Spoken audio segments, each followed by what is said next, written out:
Hey guys, it's Rob with Strategy Simple coming at you with another fun video today. Actually, this one may not be as fun, but we're going to talk about a topic that I was actually just talking with a client about yesterday, and that is the concept of a pivot, especially a business pivot.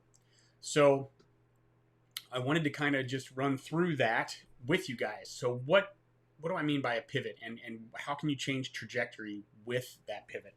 And I found a really cool quote from HubSpot that defined it. A business pivot occurs when a company shifts its business strategy to accommodate changes in its industry, customer preferences, or any other factor that impacts its bottom line. So think about that quote for just a second, right? It's a change in strategy to accommodate changes, right? So we all know that stuff's going on in our world, right? There's no confusion there, and there's disruption in every industry.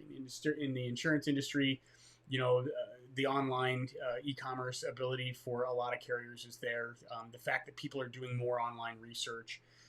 You get into software as a service, and the rate of change is just so fast, right? Whether it's insurtech or fintech or any kind of ERP software or just any kind of app. I mean, it's just so fast. Um, so, as you're looking at that, you have to remember that things are going to change.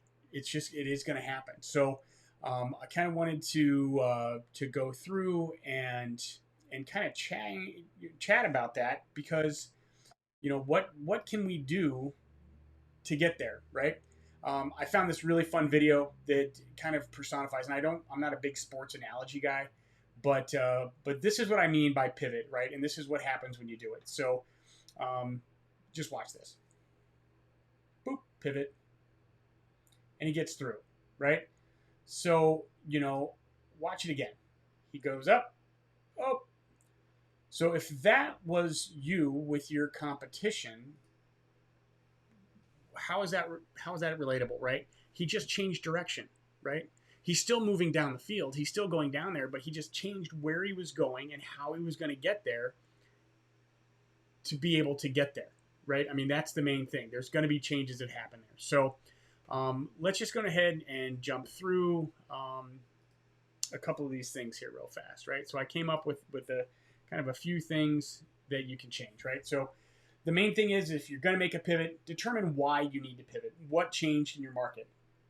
What's going on? What's harder, right? Is it harder to get leads? Is it harder to get the messaging? Is it harder to get appointments?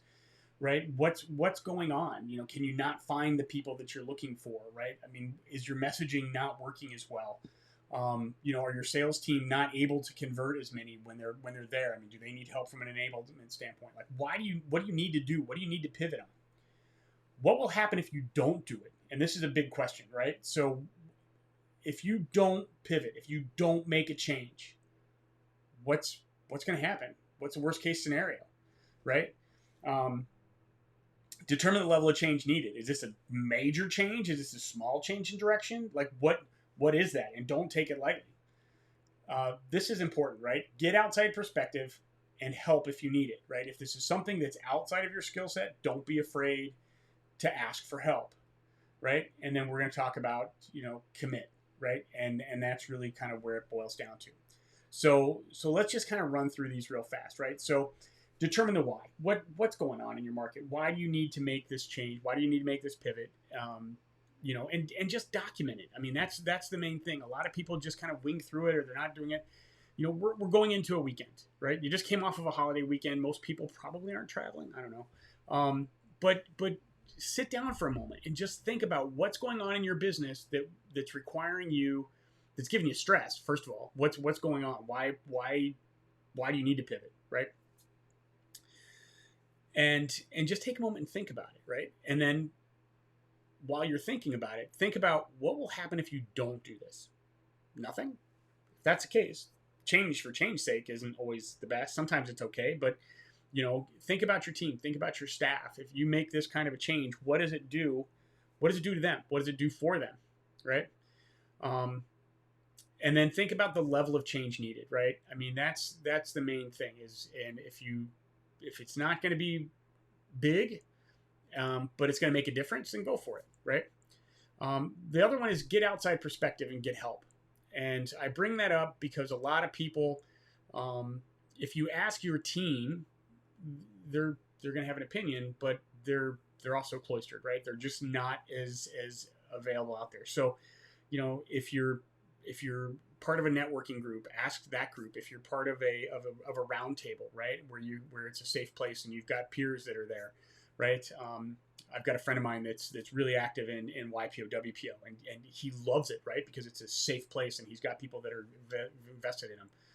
Maybe you've got a couple of really good friends that are in parallel businesses or even unrelated businesses. Get that perspective. Ask your banker, ask your lawyer, ask your insurance agent, right? If you're part of a state association, I mean, a really good friend of mine is the president of a national group for insurance, and the good reflection that happens in those meetings with that group is phenomenal. Use that perspective.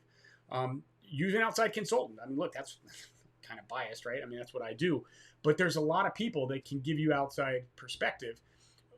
And if you need help to make the change, get outside help, right? You can do a lot of it yourself, but if it's a big one, your change management and doing all the other stuff and perspective and experience makes a big difference, right?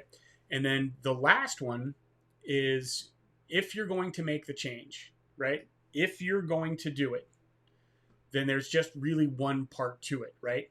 And that is you just have to do it, right?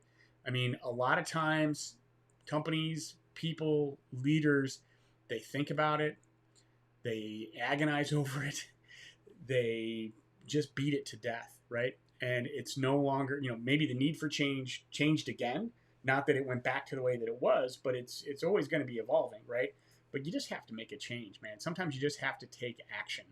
So that's pretty much all I got for you guys today. So, if you're going to do it, just change, make the commitment to it and go for it, right? So with that said, you guys know what I like to say. If you like this content, give me a thumbs up, leave me a comment, share it with your friends. If you need help with any of this stuff, if you'd like to have a conversation, if you'd like to figure out what kind of change you guys can make, what kind of pivot you can make, give us a shout. Go ahead and hit us up on LinkedIn, hit us up via email. You can come to our website, but would love to chat with you about it. I know that sometimes change can be scary. So that's what we're here for. Again, I'm Rob Trube. We'll talk with you guys soon. Take care.